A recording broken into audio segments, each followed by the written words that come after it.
So, this interview will be conducted in English by two non-native speaking people, so you just have to bear with us, well, with me at least. And the subject today is Necros horns. I'm sure all of you have seen pictures that he has taken. And I would like now to introduce Christopher Dean.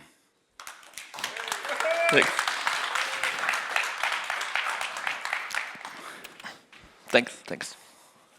So how's the festival been so far for you? It's very good, very good. I like it very much. It feels just natural to be at Mordecai Småland. It's my fourth time here, and my first exhibition that I ever had was at this festival. So I feel really welcome. I see familiar faces that have been over the years here, so it feels very natural, just like be at home. Yeah. So I like it very much. Yeah, the first time I met you and saw you was, I think it was 2015 when you had an exhibition at the Metropolen. Yeah, the bigger venue, exactly. Yeah. So yeah, you're quite a veteran here. Yeah, exactly. I've been coming now like at the fourth time, and yeah, I've growing with the years and see the difference, like how it's been with the festival, and yeah, nowadays like celebrating both of us 10-year anniversary actually. That's true. And that's mainly what we are going to focus about is the 10 years. You have led a very fascinating and interesting life, previous to Necros horns, but I don't think we're going to have time for that, so we're going to focus on, the artistic side. But if we try to go back when you started with photography, it was, according to an interview, it seemed that your decision to become a photographer, instead of being the fan with the smartphone at the gigs, was yeah, it was partially because Ronnie Ripper gave some good compliments of the photos you took when you played with Turbocharge. Yeah. Actually, I mean, photography was always a passion for me. It's something that I really wanted to get into, but I never really did it. I just took photos just for fun, just because why not?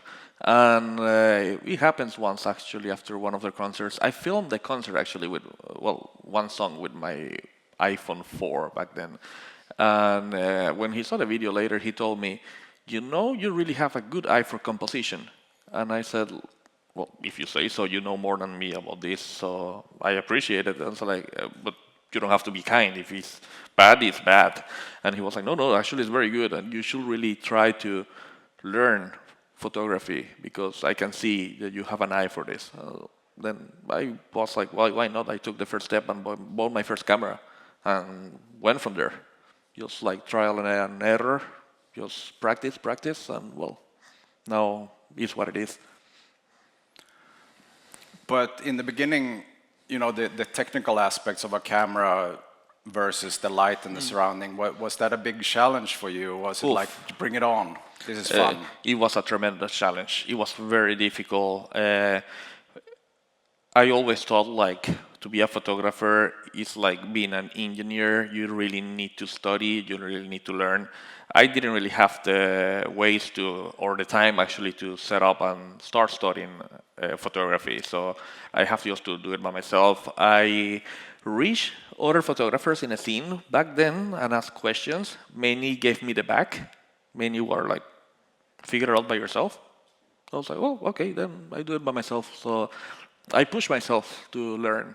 It was very difficult because photography, the terms are very abstract if you don't really understand what they mean. It's a complete different world, and then when you get like about long exposure, ISO, the triangle and this, you're like, what the hell are they talking about when you can just put the camera in auto and you shoot the photo? But then I start figuring out that with time, that the camera is still a machine that doesn't think by itself. It will just go with what it thinks, what it feels like it will be the right settings for the moment. But most of the times are wrong. If you really want to shoot a proper photo, you have to go 100% manual. And it took me years many years. I read books, I watched podcasts, I watched videos in YouTube, and I still could not understand it. But the composition, I have it. Light, I start to understand how light works. But the technicality, it was very difficult to get into, and took me some years until I managed to get on it, and I start just going with the flow, and yeah, it's just practice, and I manage. I'm not gonna say I master it, because I feel you never master anything in life. You can be good at it, but you can still. There's always room for improvement. If you feel like you have mastered it 100%, you fail, because there's always a mistake. Doesn't matter how good you are in anything. You can be the best guitarist in the world, but you can still improve. So that's how I see, and that's how nowadays I feel like work. Like when I shoot a photo, I don't look at what I did good. I look at what I did bad, because the next photo have to be better than this one. And I've challenged myself with bands that I have shoot often. Many people tell me like, oh, you shoot Cult of Fire already like 10 times. Why you want to shoot it again? It's like, yeah, because next time I have to be better. So I have to improve. I have to look at what I have done. I have to see like, I see a difference with my work. Yeah, no, I get that. That's a very interesting way to look at it. It's not repeating yourself, it's improving yourself. Exactly. But you've taken a photograph of both people and inanimate objects pretty much all over the years, over the world. How important is the history and the surroundings to you when you take your photographs? Different kind of photos create different kind of challenges. I really try to capture my photos in an environment, for example, when it's photo sessions, like to have an atmosphere, to bring something to the photo more than just a portrait. But I also try that it's not only deviating the focus of the person on the place that I'm shooting. I also want to capture the emotions in the photos of the person that I'm capturing. There was a photographer that once says, everyone can press the shutter, but not everyone can capture the soul of the subject in the photo. That's what I wanted to do with every photo. So it's not only, I mean, the atmosphere in the surroundings is very important for what I want to shoot, but it's also very important that you can feel the emotions in the photo. When you photograph a black metal band, do you feel that you have to focus on making the band look as interesting and good as possible, or do you also feel that you have a responsibility to uphold a tradition of how black metal is portrayed? I have the responsibility to capture the band, the essence of them in my photo. I feel if I don't project what they are, I fail. And I feel responsible in that way. I don't feel responsible to make them look good. They are who they are. I'm not really there to pimp them out, to make them look something that they are not. I just wanted to capture who they are and how they are. I want their energy in my photo. That's the main priority when I shoot them.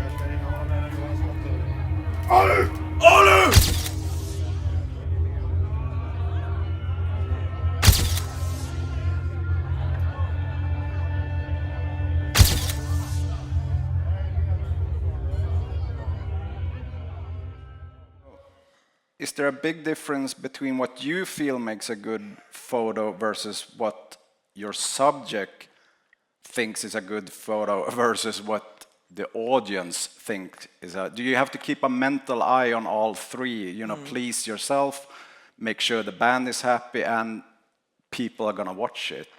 This is something that brings a lot of controversy because, of course, as an artist, in a way, you want people to like what you do, But I'm not here to please anyone.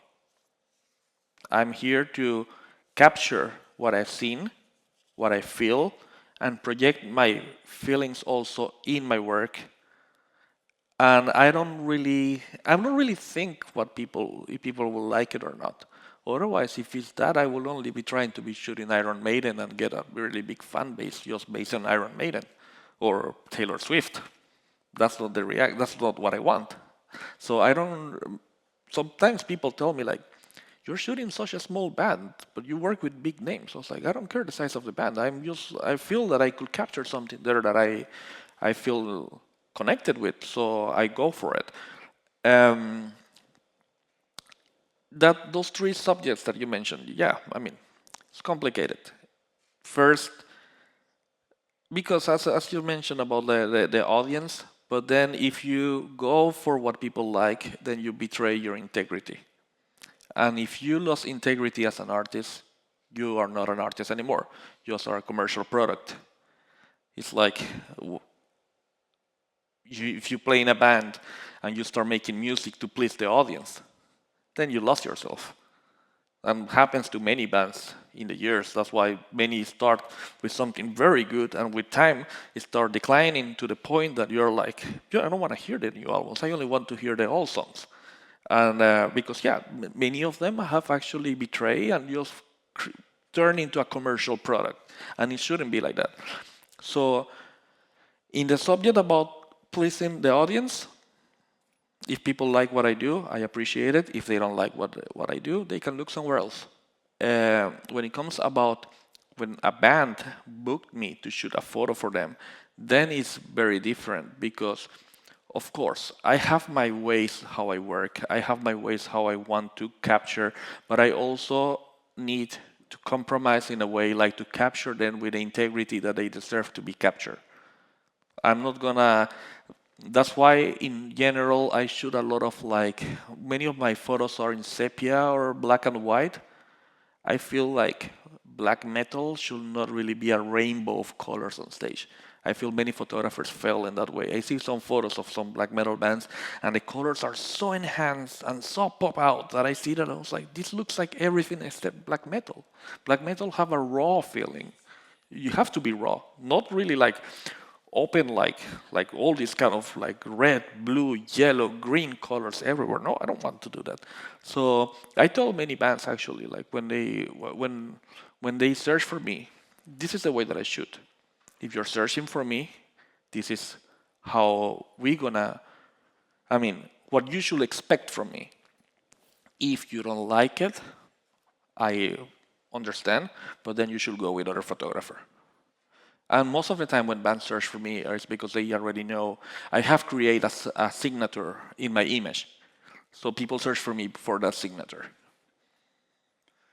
That brings me to my next question, because we did a lot of corresponding leading up to this, and you're a very busy boy. You are going all over. You were going to Spain, you were going to LA, you were going there, you're going there. But you always found time to answer my dumb questions, and I really appreciate that. But since there isn't as much money in metal music and rock music like there was maybe 25 years back. So when you get booked to fly to Los Angeles to photograph a band, I mean, isn't there a lot of pressure to make like super, aren't you afraid that stuff is going to go wrong when you go to LA I mean, compared to if you're at a festival, you're already there. Okay, that band, I'm going to go photograph them. If something gets messed up, dead pixels, whatever, that's not a huge loss, but I can't imagine the pressure to go to Los Angeles to photograph a band. There's some high stakes there. Yeah, that was in a way some sort of challenge. I try to don't think about those things. I try to be confident about what I do, and actually I try to find my way around. I don't try to overthink about it, but yeah, it brings different challenges because I never work with a band that I got booked. I never met them before in person, and that's something that before I want to shoot a photo, I want to connect with the subject. I want that the person trusts me, to open themselves to me, to capture them with my lens. So for that, we need mutual trust. And that's something that the only way that you earn it is actually having conversations, hanging out a little bit, exchange words, so ideas. And then I feel that, because when I arrive, the first thing that I do is actually conversations. I don't even bring my camera because I was like, I don't want to shoot anything right now. I just want to connect. So then comes the different part. We agree about a location that I have the idea just for photos that I found in Google, and then it comes the different challenges. It was a national park.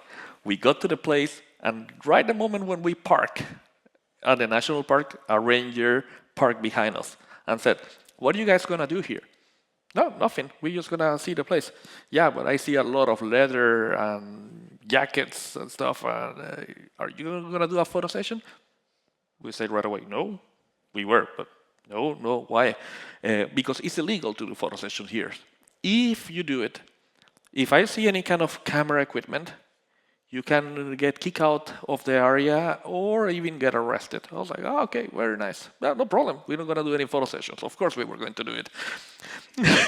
Then, well, what happened? They give me a paper with all the rules. I was like, if you want to shoot, you have to pay for an insurance. And of course, they just want money to use the place. They film Star Trek in that national park, so it's not really like photos are not a law. It's just that they want money for it. So it was like, well, we went there, and what we do is, like, the moment that they went up the hill, I was going to take the photos. I just tell them, "Look, that the ranger is not around. He's not there. Shoot the photos. Get the fuck out of there because he's coming the car again." So we were just back and forward. So yeah, those are the challenges that I didn't expect. I never hear about a national park that you cannot take photos with proper equipment. So that put some pressure on me because I was like, I don't have too much opportunities here. I have very limited time, and of course they're paying a lot of money to bring me all the way from Sweden to Los Angeles to shoot the photos. And of course they want quality of a product. They want the photos to work. But I try to don't overthink about that. I just go with the flow and don't stress, because in the moment that you stress, you fail. You have to keep cold in the moment and just go with what you do all the time. It's like going up on stage, play a concert, and be nervous when you're on stage. You're gonna start doing wrong. People will notice your fear. It's like people can smell it. You don't want to show any of those signs. So yeah, there's always a bit of pressure, but I try to don't think about that. I remember you briefly talked about when you did a photo session, a live photo session with Sigur Ros, and there was some sort of agreements that you couldn't do this, you couldn't do that. And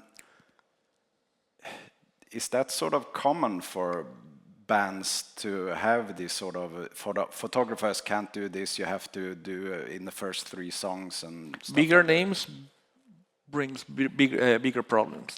Sigur Ros is the biggest band that I have worked shooting, and was one of the most complicated bands to shoot on stage. Yes, the rules that they have were, first, the 3 first songs. Second, you cannot shoot from the front of the stage. You can shoot from the sides. But you could not change positions side to side while the band is playing. Only after first song is over, now you change to the other side if you want. Then the second song is over, then you change. But you don't know the set list, you don't know the lighting, you don't know what's going to happen. And then you're like, okay, I hope that if I stay there, I'm going to manage to capture something. Then the singer was behind everyone in the stage. I was like, okay, challenge even bigger. Bad light, because you have really dim light. Bad positioning, and the guy's in the back. How are you going to capture it? I found my way around. I got the photos. They shared my photos in social media. I was like, that was a big win for me. But yeah, those are challenges. Like, bigger names brings bigger problems. And sometimes it's not even the band. Sometimes it's the management. It happened to me with Korn as well. 5 minutes before shooting them in Gröna Lund, what they did, the management decided to close the photo pit and send us 100 meters away from the stage to shoot the photos. I was the only photographer with a zoom lens that actually managed to get some decent photos. So yeah, it's complicated sometimes. They don't make your work easy, but I think, what can you do? Just prove them wrong. Well, you told me a bit about the session you did with Hild, and you found the location. Do you prefer to shoot your subjects in an environment that you are familiar with before you go there, or do you like the sort of surprise sometimes that, okay, we have to work around this? Yes and no. Sometimes I like to have the confidence that I know the place and I know what I'm going to do, but sometimes I like just to go with the flow. I feel like their artistic expression should not be pushed, should be just flow with it. So I try just to, sometimes if I don't know the area, just relax, embrace the place and try to capture in the way that I know how to do. So, but yeah, sometimes also it makes it a little bit more relaxed if you know the place, you know what to expect. But even when you know the place, sometimes you have different kind of challenges. Is you cannot control the weather, and even when you need light for photography, light is your worst enemy as well, because bad light will bring a bad photo right away. Doesn't matter how good it is. Many photographers says in general, never shoot a photo outdoors from 11 in the morning until 4 o'clock, because it's gonna be a bad photo. But then you sometimes don't have the opportunity to say like, okay, let's shoot at 4 o'clock. You have to shoot when you can shoot. Yeah. So you have to find a way. Happened in LA. I went to the place, looks cloudy, perfect, let's do it. We are on the way, and I didn't even bring sunblock or anything because I thought it's very cloudy, it's very good. 30 minutes on the road, sky clear up completely, the sun was burning as hell, and I just completely got like all like skin completely. We got all some of the guys in the band got sunburn as well. They got heat strokes of the temperature. So you cannot control that. It's more challenges to the work. But is it a bonding experience to shoot with a whole band, or is it just like, okay, we've done this, or do you feel that it brings you closer to the band when you photograph them, or is it the talk before, between, and after?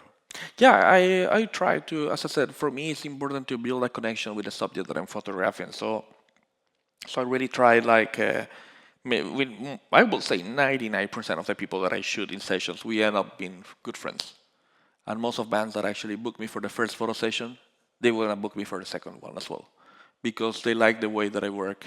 They like we build mutual respect, and I feel like the first time is always a bit of a challenge because then we have to get to know each other. But the second time it's like when you meet a new girl and you go out on a date. It gets easier with time, kind of. Yeah. Well, I've asked you to bring some photos to talk about. If we could get the second photo up here. This was one of the earlier. Yeah.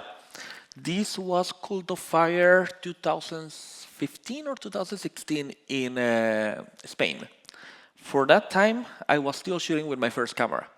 It was for photography equipment. 1,000 crowns camera is very cheap. I was shooting with a camera that cost me 1,000 crowns with a lens. And back then, I was not 100% focused in photography. I just liked to do it. And yeah, I got, for example, this shot that is still one of my favorite photos that I did from Cult of Fire back then. And this is with a really cheap camera. So this is a good example because many photographers make the mistake thinking that the best camera makes the best photographer. The best guitar doesn't make the best guitarist. You are the one in control. So I got, I think, a pretty good shot of a difficult concert to shoot with a really cheap camera without experience properly. I mean, that was in the early stage of my development as a photographer. So. Yeah, but it's a good start.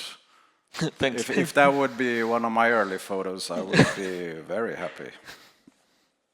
We could go to the next one. Yeah, this is actually a very interesting one because we talked before about what you mentioned about moments that you cannot recreate. Yeah. And for those that don't know, this is Vulcano from Brazil in concert in Stockholm. And for those that don't know, the person in front is, okay, shame on you. That's Eric from Tyrant from Niflheim. And well, these are moments that you cannot plan. It's are moments that you actually have to be there and capture it when it happens, because you cannot stop the concert and tell Eric, like, hey, can you come again to the front and do the same thing? No, of course not. So I just see this opportunity, and it's like two legends of black metal. I mean, one in concert and the other one enjoying the concert. And for me, was this is the kind of energy that I want to project in my photos. So to capture this is something very special that I cannot really. How often you get Niflheim and Vulcano in the same photo? So It's pure emotions there. yeah, Can't recreate it. exactly. That's what is very important for me when I shoot. We can go to the next one. This was in House of Metal 2020. Dark Nocturne Slaughter Cult. Onielar is, for me, one of the most photogenic persons in the metal scene ever. I've seen thousands good photos of her. But I wanted to capture something very different, not just the typical photo that I've seen from her around. There comes a part of my photography workflow that is very different than many other people because I apply a lot of psychology in my work. How? We as humans, we don't really think about this, but we tend to repeat the same movements often. So what I do is something called pre-visualization. I study the movement of the person. I figure out what I want to capture. I see the photo in my head before I shoot the photo. So the photo is framed already in my head. Then I just wait to capture it with my camera. What I did with her is I noticed in the moments that she stopped singing, she pushed her hair out of her face to the side, and the hair created a wave. And I said, this is what I wanted to capture. And I went to the side of the stage, and I wait like 2 songs to capture, because the light is changing all the time, so you cannot really control the light, so you have to wait for the moment. So I fell many times capturing until I feel I did it. Many other photographers will go up and they're gonna start shooting at random, shooting photos like crazy. 300 photos in one song. Why? There's not a reason to burn yourself taking photos like crazy. You don't need 300 photos. You don't need 300 bad photos. You need one photo that captures the essence. And if you get one good photo, sometimes it's enough for me. Was my idea. I got the shot and end up as a poster in the repress of the latest album. So I make the joke example like the Lord of the Rings, one photo to rule them all. That's how it should be. Yeah, that's very true. Yeah, we did the analogy about the scattergun approach with a machine gun versus sniper. Exactly. I forgot about that one, but thanks to you have good memory. I also made the example to people that is quite of a joke. There's 2 kinds of photographers. One that is the ghetto guy with one machine gun, just shooting at crazy and trying to hit one bullet. And there is another one that is a sniper, that is one shot, one kill. You be a sniper, don't be a ghetto guy with a machine gun. You just dropping bullets like crazy and you look bad at the end. There's no reason to do it. You just have to plan your shots, wait for it, and get it. Yeah. Next picture, please. When it comes to photo sessions, very, very different. You are in control. Then you are the one directing the orchestra. So most of the time, most of bands in general, they are musicians, they are not models, so they can get a bit awkward in front of the camera. Some of them are very easy to shoot and they like it. Some of them hate it as well. They just do it because they have to. But Urgehal, for example, is also another band that is really easy to shoot. But I wanted to capture this raw power, these raw emotions that they have on stage. So when we did this photo session, I think it came up very evil. They just asked me like, "What do we want to do?" I was like, "Put out the energy that you have on stage," and they just start moving like how they go on stage. And well, this photo is one of them. How it came out. Yeah, and we shoot the photos pretty fast actually after the concert in Stockholm, and they end up as part of the promotion for the 2 years tour around the world for the return of the band. Yes. Next picture, please. Talking about Cult of Fire, I start shooting them from my early stage as a photographer. And this is what I mean. When you shoot a photo, you shoot a band several times, you try to improve. I get to the point that I improve so much that they end up booking me to shoot the first photo sessions with a new singer. And this was a really interesting concert because this was in a cave in Czech Republic, like around 3-4 hours from Prague. A lot of challenges because bad light, the place was very cold as well.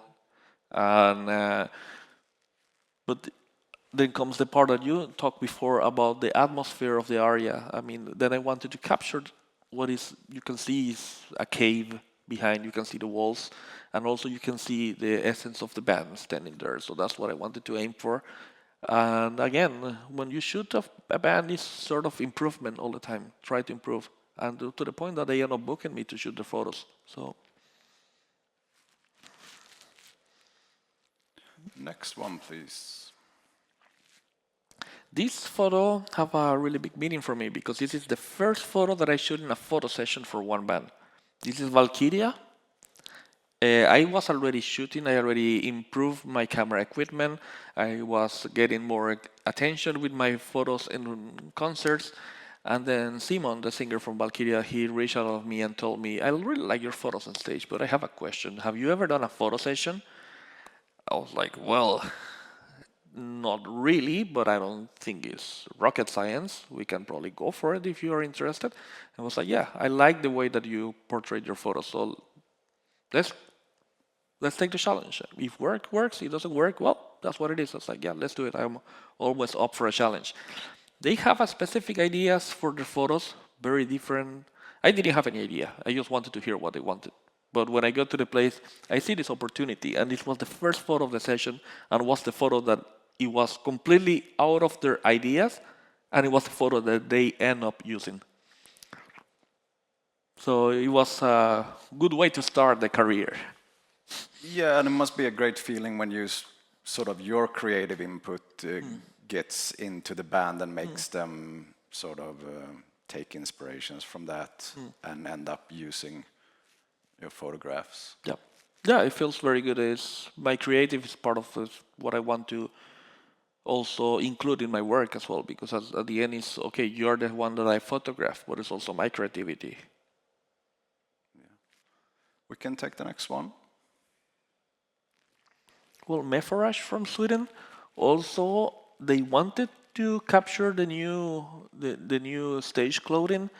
They have some raw ideas about what they wanted, and I came up with idea about shooting in these ruins. They're like 2 hours from Stockholm. I don't remember exactly the location, but yeah, it was my idea to come to the place. When they arrive, they love the place right away. They feel the energy of the place, and well, we went for it. And this is what it comes about my creativity. When a band booked me to shoot a photo, it's not only the photo, it's the creative part that comes behind the photo.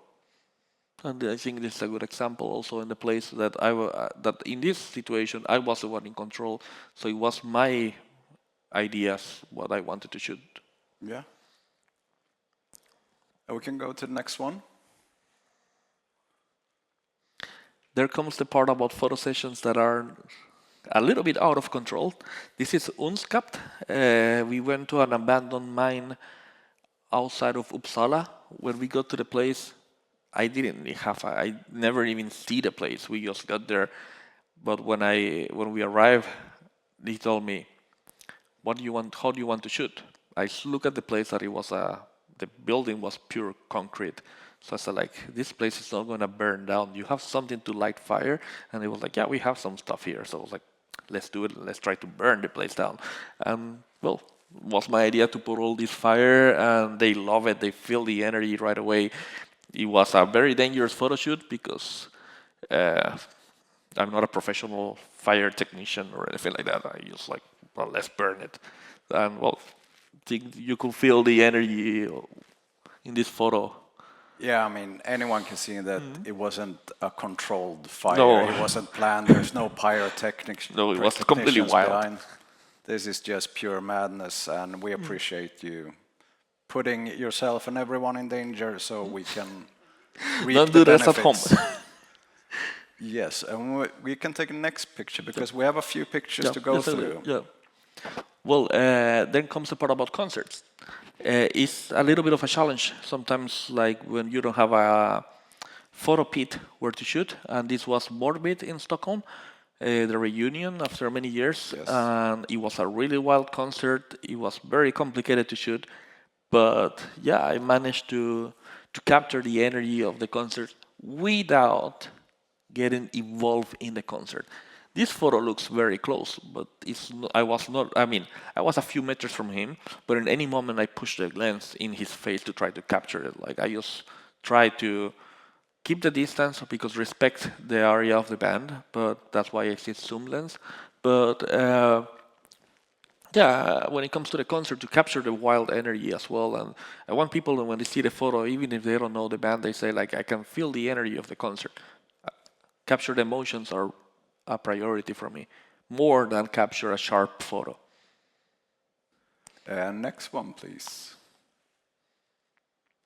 And, well, Mr. Lars, that we talk about the photo session already about him, but Yes. yeah, this is what I mean with the place. It was really interesting when I was shooting the photo with him because he told me, what do you want me to do? And I just like, well, you like the place very much, right? And I was like, yeah, I love the place. It was all boreal from the Bronze Age.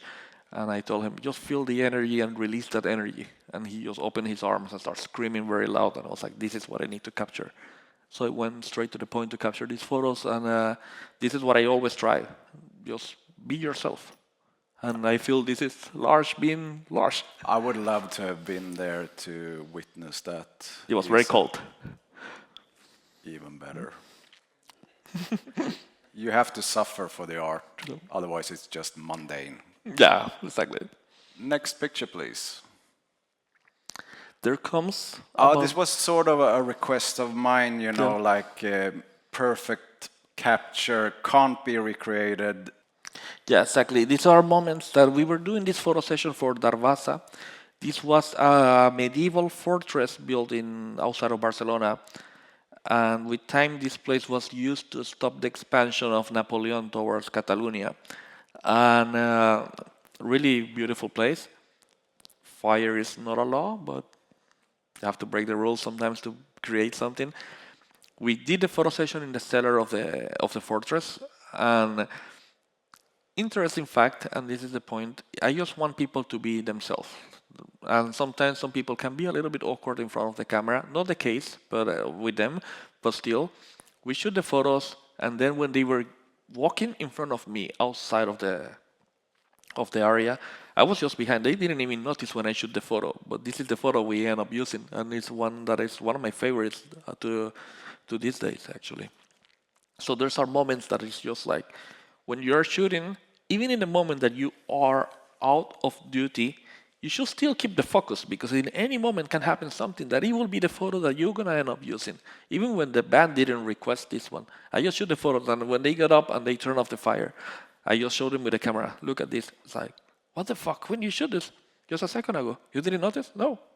And it came up very natural, and I feel it's what I really try to aim for my photos as well. Yes. We can take the next one. Moments that you cannot recreate, or you have to be there. This was Stygian Temple in House of the Holy. No one knew except the singer that he was going out of the stage with a human skull packed with blood and just dropped the blood over him. I was just in the right moment, in the right with the camera prepared, and I captured this photo that for me looks very, very bizarre. And those are moments that I mean, you miss the shot, you're not getting a second chance. I love those kind of photographs, captured moments in time. Next, please. Also, House of the Holy. This was in the fire ceremony. Really interesting moment that I was never there before until this year, and I didn't know what to expect. And in a moment that things are building up, you just feel like, wow, you see all the energy, and I really tried to capture this. So I just saw the opportunity when they put up all the torches and they gathered together to light a big fire.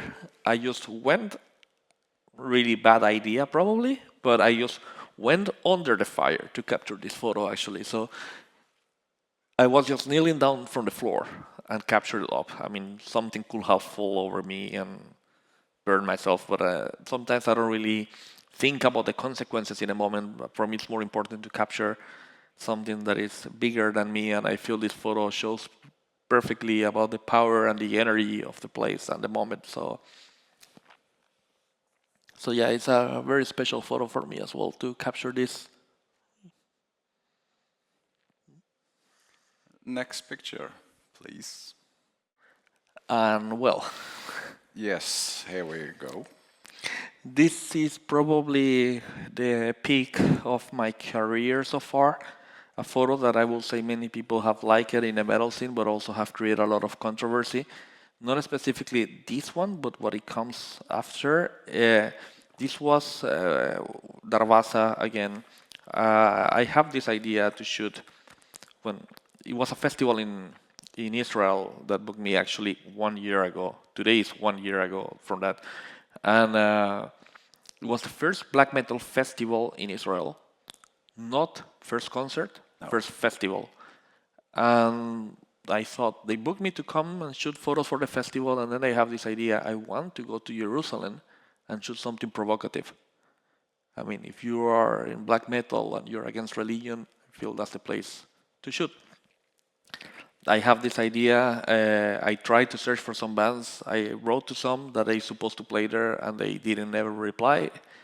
I was giving up, and then Bjorn, the singer from Darvaza, came up and told me, "You're a photographer. I'm in a band. We're gonna be there. Let's do something." I was like, "Well, what do you want to do?" "I want to do something provocative." I was like, "Well, finally another idiot like me."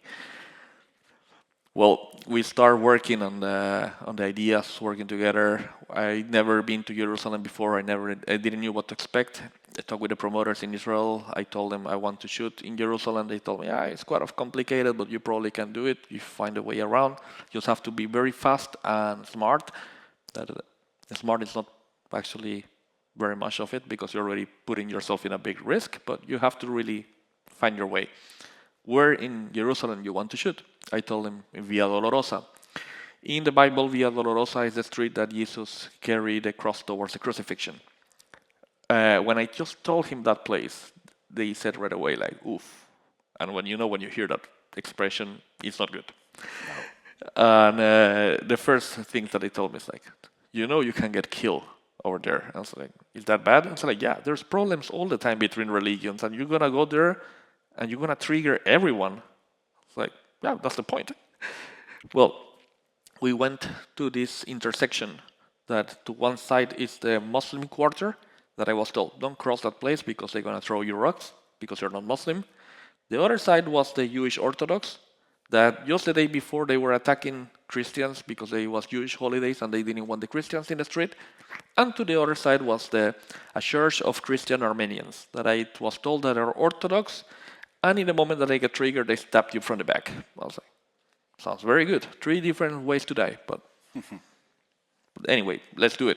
Then they told me, don't try to be smart and shoot near the militaries that are patrolling the street, because in the moment that they see you something like this, they will beat the shit out of you and arrest you after. Oh, even better. 4 things against me. Let's do it anyway.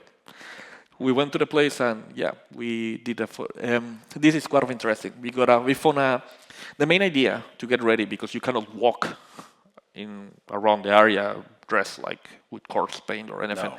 So the main idea was to go to a public toilet, change there, and just go out and shoot. But I told him there's people going in and out to the bathroom, so if they find you, they will already get triggered. Let's do something. Let's find an empty street. We found this empty street. He was changing his clothes outside. Then 3 Muslim girls just crossed when he had his pants down and corpse paint, and they were not really happy about it, but I just captured the photo when this happens, because I really wanted to get something like behind the scenes of what was the photo session. And then, we jumped to the street that actually to shoot the photos. That in the next photo we can see it. Yes. That came up with this. We went inside the street. Bjorn was walking in front of me. We knew the point that where we wanted to shoot. It was maybe like 2 meters away from me. Then he turned around and he started posing right away from the camera. I started shooting photos. I knew I didn't have a second opportunity. If I missed the shot, this is over. What's the point to go in there and have a bad photo? But this is the fastest photo session that I have ever done in my life. It was only 30 seconds, actually, the whole session. And what was interesting is the idea was to capture people disturbed and uncomfortable. I didn't have the time to wait for people. So I just let's go with the flow. I started shooting. I got in tunnel vision. For me, in that moment, it was only Bjorn and me on that street. I saw shadows crossing next to us, and I just tried to capture those shadows in the photo. So I started shooting. I never see the woman that is next to it. So some people have told me, that's kind of racist what you have done, what you have put up this woman there. I was like, to be honest, she was at a bad place at a bad time. Not my fault. She just came part of the photo. She had the right face expression, and that's what it came out. I never see her until I opened the camera later, and I figured out she was there. I just saw a shadow before, and I tried to capture that shadow in the camera. And, the shadow was her. So, really controversial photo session. Even more with everything that happens after the session. I mean, we didn't get hurt. We actually managed, after this, we shoot in 30 seconds. People were coming all the way around. He stopped the session. He said stop, and we got away of the place right away. He changed, and we get out of Jerusalem immediately. The same night, he flew back to Norway. I was still staying in Israel until Sunday, and then I woke up Saturday morning with the attacks, and the war escalated. So woke up at 7 a.m. with the first explosions in Tel Aviv, and then I was trapped there until Sunday while all the war was evolving. So it's a photo that have a lot of history, a lot of story behind. Not the most beautiful photo session ever, probably, but it's one that is probably cannot be recreated. The timing of the photo and the events of the photo. Also, in the story of what it comes to black metal, I mean, I've seen many photo sessions that are controversial or provocative, but no one been to the core or what is Abrahamic religions and go there and insult all of them at the same time. So this was something very intense to do for me, and definitely for Bjorn as well. After the photo, when he changed, my hands were shaking of the adrenaline. I just went to him, I grabbed him, and I told him, "Motherfucker, we did it." That was the only thing that came to my mind in the moment. I was just completely covered with this adrenaline rush. And this is what I want to capture, and I feel the photo have really expressed perfectly the feelings of the moment, about the discomfort of the people in the area, and the meaning of it. I really recommend that people here, when you get the time, go and search up podcasts that you've talked about this in more length and more depth, because we don't have the time, sadly. But I really encourage you to go and search up those videos, because it's a very fascinating story behind this. Thanks. But what's next with the profanity pictures? Because I have some suggestions. Like, how about Till Lindemann and the rest of Rammstein in the Vatican City in a gang? That will be very good. I will be very up for it. Let's try to contact Hill. Yeah, or Natte Frost masturbating in the middle of Mecca. Could happen as well. Or Varg Vikernes in France, pissing on the memorial site where Princess Diana crashed her car and died. I'm just laying it out there on the table. I will be sure if I show the photos to credit you. Yeah, that's all that I can ask for. But I think we have to sadly round this off, but you mentioned once in an interview that on every New Year's Eve, you sit yourself down and you look back over the year that has passed. I know this is only month 10 so far, but do you feel that you have been productive enough with your time this 2024? It's been a very busy year. It's far from over. I can say I could be satisfied, but I'm not the kind of person that I'm ever satisfied. So if I can continue creating more and achieving more, I will continue. I mean, I'm paying the price right now, actually. My body is really worn out from all these travels, all these change of time zones, lack of sleep, sometimes even not eating well when you're on the road, but that's what it is. It's part of it is. And I actually haven't both my elbows destroyed right now of lifting the bags when I'm traveling for the exhibitions and all this stuff. But I still have 3 more months to create more. So let's see what will come up. I feel satisfied. Yeah, I feel happy of what I've done, but I don't feel satisfied. I'm never satisfied. I haven't finished one project and I'm already thinking about the next one. So we'll see what it comes up. Thank you so much for doing this and answering my stupid questions and making it work. And can we give a round of applause? Thanks. Thanks so much. Thank you. Thanks.